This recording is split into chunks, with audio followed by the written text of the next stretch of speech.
Indian football की senior men's team 2 matches खेल रही है इस महीने। इसका मतलब ये है कि हमेशा की तरह कुछ फेमिलियर फ्रेंडली पैटर्न्स वापस से रीसर्फेस करेंगे सोशल मीडिया पे, जो इन मैचेस के बाद कंफर्टेबली भुला दिए जाएंगे।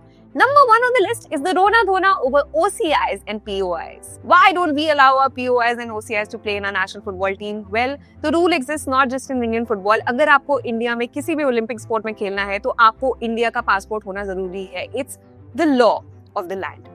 We can't do anything about it. It is not in our control. So why don't we keep on using it as an excuse instead of working around it and doing things that are in our control?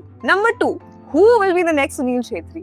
जब सुनील छेत्री 30 साल के थे तब भी हम ये question पूछ रहे थे। आज सुनील छेत्री जब 40 साल के हैं और अपने रिटायरमेंट के बाद वापस इंडियन फुटबॉल टीम में आ रहे हैं ताकि हम AFC एशियन कप के लिए क्वालिफाई कर सकें, हम आज भी यही क्वेश्चन पूछ रहे हैं कि who will be the next Sunil Chhetri? Do we have an answer? No. Number 3, where are our players meant now? ISL क्या कर रहा है, ग्रास रूट्स पे क्या काम हो रहा है? जब हम इन मैचेस में अपने प्लेयर्स को अपनी नेबरिंग कंट्रीज के अगेंस्ट कम्पीट करते हुए देखेंगे और हमें दिखेगा कि वो कहीं भी प्रीमियर लीग स्टैंडर्ड छोड़ो एशिया के स्टैंडर्ड में भी नहीं आते, तब हम यही क्वेश्चंस पूछते हैं कि क्या हो रहा है इंडियन फुटबॉल का। बट जैसे ही ये इवेंट खत्म होगा, we will start to live in our lives comfortably. Of course, there are few people who keep on asking these questions, but majority of us do not.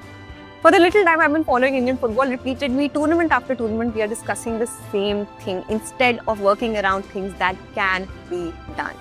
Maldives के against शायद हम comfortably जीत जाए, but Bangladesh के against जीतना, specially जब उनके star player Hamza Chaudhary ने आके ये पब्लिकली वाव किया है कि वो इंडिया को हराएंगे, will not be easy for us. And again, we will come back to these questions. Well, here's hoping that हम जल्द इन क्वेश्चंस को एड्रेस कर सके और इंडियन फुटबॉल की रैंकिंग देखते वक्त हमें दुख दर्द और पीड़ा ना हो। For more such content, please subscribe to the channel, and to show more love, you have to like the video.